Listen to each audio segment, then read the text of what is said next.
सागर में Indian navy का P-8I aircraft active Pakistani navy की हर हरकत पर निगाह रख रहा है। ये जरा नेवी के हिसाब से, सर आप तो नेवी एक्सपर्ट हैं, बताइए जरा क्या हुआ। P-8 लॉन्ग रेंज मैरीटाइम रिकॉनेंस, देखिए पूरे समुद्र पर नजर, ऊपर भी नजर, नीचे भी नजर, पानी के अंदर भी सबमरीन से लगाकर ये हमारा जो P-8 एयरक्राफ्ट है ये हमारे पूरे अरब सागर से पूरे पाकिस्तान पर, इनफैक्ट मैं बता सकता हूं कि समुद्र की तरफ से तो रखेगा ही रखेगा, किसी भी अंडर वाटर टारगेट, किसी भी शिप्स और यहाँ तक की जो इंस्टॉलेशन है वहां तक नजर होगी। और हमारे सारे जो डिस्ट्रॉयर्स हैं, जो हमारे विक्रांत के साथ जितनी हमारी फ्लीट है डिस्ट्रॉयर्स हैं, एक एक डिस्ट्रॉयर के पास इमीडिएट फायर करने के लिए 16 और 32 48 देखिए इतनी मिसाइल्स हैं, और वो सेम है, और वो सेम है मींस सरफेस टू एयर भी है और सरफेस टू सरफेस भी है। इट मींस किसी भी ग्राउंड टारगेट को या किसी भी एयरक्राफ्ट को इमीडिएट, प्लस जो कैपेबिलिटी है वो अंडर वाटर भी हिट करने की है। जो हमारी सबमरीन फ्लीट भी साथ चलती है कैरियर के, तो कोई भी अगर उनकी सबमरीन कहीं से चले, इनके पास सबमरीन एक ही फंक्शनल है, और हमारे पास तो लगभग बहुत 2 दर्जन से भी ज्यादा इस समय सबमरीन है, और न्यूक्लियर भी हैं जिनका किसी को पता भी नहीं चलेगा। तो नेवी के फ्रंट से अरेबियन सागर की तरफ से कर दिया, ऑलरेडी कराची पर अटैक कर भी दिया है, तो बहुत ही सक्षम है। और जिस तरह से ये देखिए जरा पाकिस्तान के पेशावर में सीरियल ब्लास्ट, एक और बड़ी खबर पाकिस्तान के पेशावर में सीरियल ब्लास्ट, पंजाब तो धुआं हो गया भाई साहब। पाकिस्तान के पेशावर में सीरियल ब्लास्ट की खबर, और हम आपको दिखा रहे हैं कैसे एक के बाद एक, ऐसा लग रहा है लड़ी वाले पंप फूट रहे हैं। पाकिस्तान के पेशावर से भी सीरियल ब्लास्ट, लाहौर को तो गजब मार पड़ी, और अब पेशावर से भी देख लीजिए। सियालकोट का हाल भी मैंने आपको बताया, सरगोदा का भी हाल बुरा है। कर्नल साहब ये तो कुछ बचेगा, ये तो इजराइल मेरे ख्याल से जो 2-3 दिनों में करता था वो एक रात में हुआ जा रहा है। इजराइल और हमारा कंपैरिजन हो ही नहीं सकता।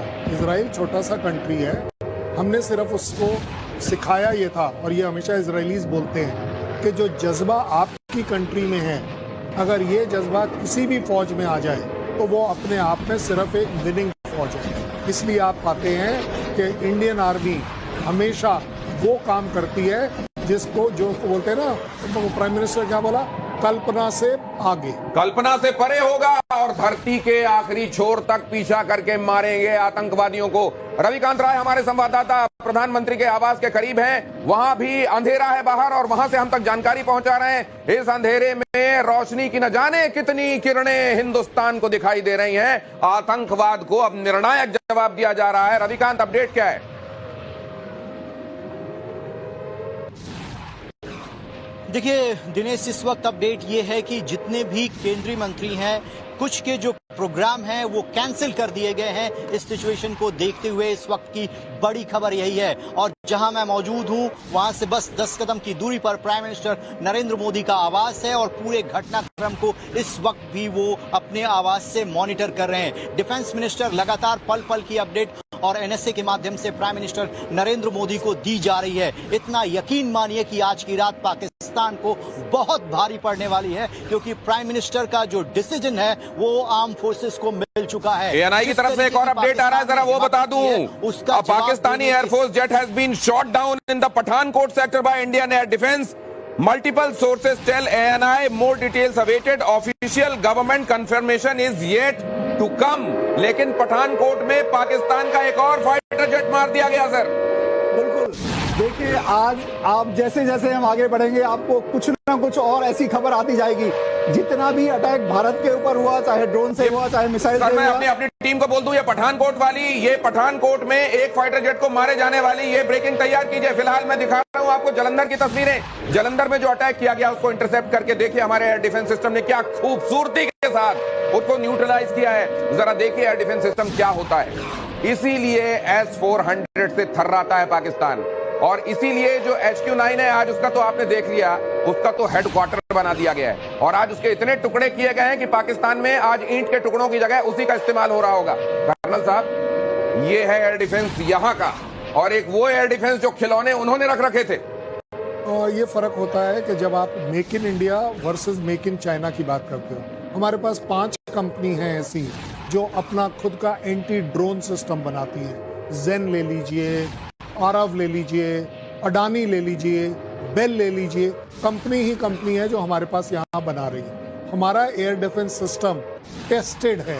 ये जो मैं आपके अच्छा आप नहीं थे, मैं आपको बता रहा हूँ, ये जो इनका एयर डिफेंस सिस्टम था ना, ये टेस्टेड इस तरह था कि इसके अंदर फास्ट टैग लगा हुआ था। ये क्या करता था कि जो जहाज आते थे उनको जाने देता था, 120 रुपए फास्ट टैग में कट जाते थे और वापसी जाते समय 60 रुपए का कट जाता था। ये इन्होंने गलती से टेस्ट अब हुआ, जबकि उसके ऊपर जिम्मेवारी पड़ी। इससे पहले तो कमा रहा था।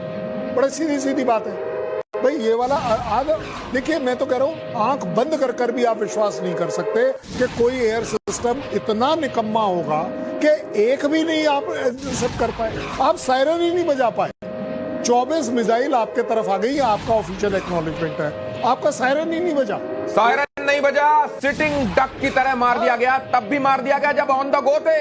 ऑन द गो में ये जो डिफेंस सिस्टम है, इनको ज्यादा वल्नरेबल मानते हुए इनको कवर भी दिया जाता है, और तब भी सिटिंग डक की तरह मार दिए गए।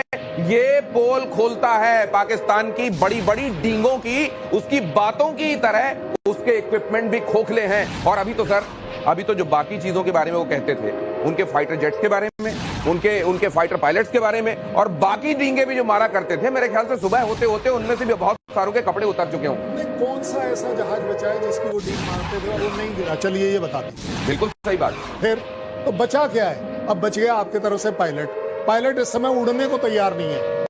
जो एयरफोर्स स्टेशन है ना, उस पर प्रॉब्लम हो रखी है कि अगला जहाज लेके कौन जाए। सर पाकिस्तान का एयर स्पेस अब तो वो जो दिख रहे थे ना, वो जो इक्का दुक्का दिख रहे थे, वो भी नहीं दिख रहे हैं। मैंने यही तो बोला कि कोई लेकर जाएगा, हो जाए तब तो जाएगा, जब चढ़ेगा ही नहीं तो क्या करूं। ये पाकिस्तान के लिए बहुत बड़ा चैलेंज हो गया है। कोई नहीं दिख रहा है, कोई नहीं है दूर दूर तक। यहाँ देखिए आप, अगर आप देखेंगे तो पाकिस्तान के एयर स्पेस में कोई नजर नहीं आ रहा है। ये देखिए कोई नहीं है। टक्कर में कहां पड़े हो? चक्कर में, हिंदुस्तान के चक्कर में पड़ रहे हैं। हिंदुस्तान से टक्कर लेने आ रहे हैं। देखिए एयर स्पेस पूरा खाली है।